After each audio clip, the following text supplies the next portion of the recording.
बागेश्वर धाम की, हनुमान जी महाराज की।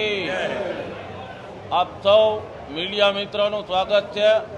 सौराष्ट्र सनातन समिति द्वारा आयोजित राजकोट रेसकोर्स मैदान खाते आगामी 5, 6, 7 जूनना रोज सनातन सेतु हनुमंत कथानु भव्य और दिव्य आयोजन करवामां आवेल छे। आजे आप सौ अहीं जे आयोजननो आखरी तबक्को चाली रह्यो छे, समिति द्वारा एनु निरीक्षण पण करी शको छो, जोई पण शको छो।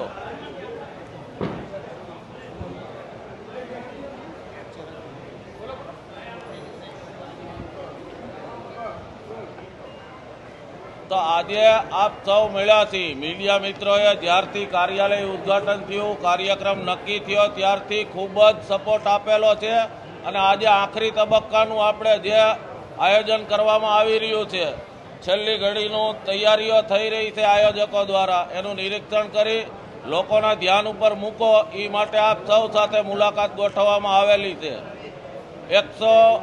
100 फूट बाय 45 फूटનું भव्य स्टेज बनाववामां आवेલું છે। 24 ખંડોમાં વિભાજિત અલગ અલગ બેઠક વ્યવસ્થા આવનારા ભક્તોને ધ્યાનમાં રાખી કોઈને કંઈ અગવડતા ન પડે એને અનુલક્ષીને બેઠક વ્યવસ્થા કરવામાં આવેલી છે। પ્રાઇવેટ સિક્યુરિટી એજન્સીને કામ આપેલું છે સુરક્ષાની દ્રષ્ટિએ। સમિતિના 1000થી વધારે કાર્યકર્તાઓ સ્વયંસેવકો સેવા આપવાના છે અલગ અલગ સમિતિઓમાં સુગમ વ્યવસ્થા જળવાઈ રહે માટે। અને આવતીકાલે 4 તારીખે સાંજે 6 થી 7 વાગે રાજકોટના અલગ અલગ ઝોનમાં 12 જેટલી કળશ યાત્રાઓ સનાતન સેતુ હનુમંત કથાના આગમનને પગલે રાખવામાં આવેલી છે। એ અલગ અલગ વિસ્તારમાં 12 ઝોનમાં કળશ યાત્રા થવાની છે। 5 તારીખે મહારાજશ્રીનું આગમન રાજકોટ એરપોર્ટ ખાતે થશે।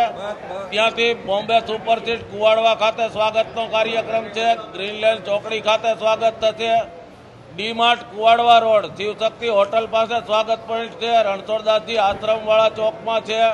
ડિલક્સ ચોકે સુભાષચંદ્ર નેતાજી બોઝની પ્રતિમાને મહારાજશ્રી દ્વારા ફૂલહાર અર્પણ કરવામાં આવશે। સિવિલ હોસ્પિટલ ચોકે આંબેડકરજીની પ્રતિમાને ફૂલહાર અર્પણ કરી चौधरी हाईस्कूल चौके स्वागत कार्यक्रम है। शारदा बागे श्री वाल्मीकिजी प्रतिमा ने फूलहार करी बहुमाળી भवन चौके लोखंडी पुरुष सरदार वल्लभभाई पटेल ने फूलहार करी जिला पंचायत चौक स्वागत कार्यक्रम। किसानपरा चौक, अक्षरमार्ग कॉर्नर, कोटेचा चौक अने त्यांथी ज्यां महाराजश्रीने उतारो आपवामां आवेलो छे त्यां एमनुं निवास रहेशे। महाराजश्रीना आवागमन दरेक वखते ईवी कारनो ज उपयोग एमना काफलामां थवानो छे एवुं समिति द्वारा आयोजन करवामां आवेलुं छे। अने आपना मीडियाना माध्यमथी हूँ सर्वे भक्तोने पण अपील करूं छुं के शक्य त्यां सुधी सीएनजी अने ईवी वाहननो उपयोग करी अगर तो कोर्पोरेशन द्वारा आज जे रूट जाहेर करवामां आवे कथा स्थळे आववा माटेनो एनो मास ट्रांसपोर्टेशननो वधुमां वधु उपयोग करी जे अत्यारे वैश्विक परिस्थिति है एमांथी आपणे सुगम रस्तो काढी आपणा धर्मनुं रक्षण करवा, धर्मनुं ज्ञान लेवा अने श्रद्धा विश्वासथी सौ आ सनातन सेतु हनुमंत कथामां जोड़ाय एवी सर्व भक्तोने अपील छे।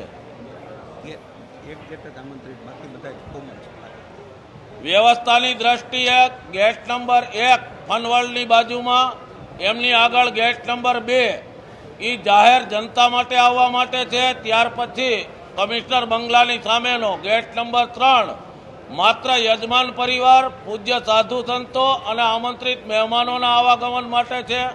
गेट नंबर 4 महिला पोलीस चौकी पाछळ छे ते प्रोटोकॉल गेट छे जे महाराजश्रीनो काफलो आवागमन करशे।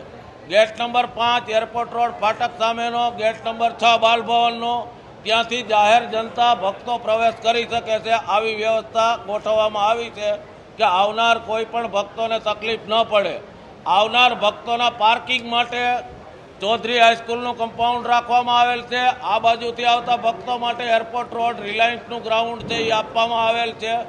યજમાન પરિવાર અને આમંત્રિત મહેમાનો માટે ગ્રાઉન્ડની અંદર જ પાર્કિંગની વ્યવસ્થા કરવામાં આવેલી છે।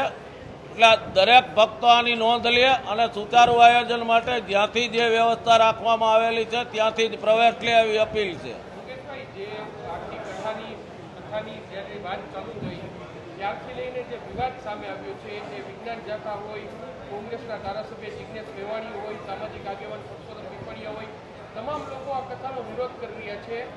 કઈ રીતે આને જોઈ રહ્યા છો અને કોઈ પણ પ્રકારનું વાતાવરણ ન દોડાય તે માટે શું વ્યવસ્થા કરવામાં આવે? જી ચોક્કસ, વાતાવરણ ડોળાય એવી કોઈ પરિસ્થિતિ અમને લાગતી નથી. પોતે પોતાનો મત રજૂ કરવાનો ભારતીય બંધારણે સૌને અધિકાર આપ્યો છે અને ક્યાંય વાતાવરણ ડોળાય એવી પરિસ્થિતિ નથી. આપ સૌ જાણીએ છીએ સનાતન ધર્મ સતયુગ, દ્વાપર, ત્રેતા અને કળયુગ, સનાતનની ઉપર પ્રહાર કરવાવાળા સનાતનીઓ જ છે.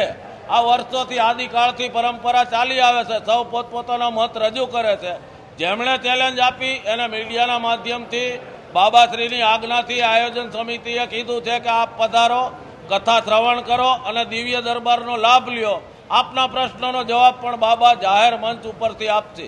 કેટલીક શરતો મૂકી છે, પ્રોટેક્શન આપવું, વ્યવસ્થા કરવી, શરતો મૂકી. એ શરતોનું એમણે તંત્ર પાસે કે પોલીસ તંત્ર પાસે પ્રોટેક્શન માંગવાનું હોય. સમિતિને રાજ્ય સરકારે કે સરકારે એવો કોઈ પાવર નથી આપ્યો કે અમે કોઈને પ્રોટેક્શન આપી શકીએ. અમે બાંહેધરી આપી શકીએ કે ગ્રાઉન્ડમાં એમની સાથે કોઈ ખરાબ વર્તન નહીં થાય.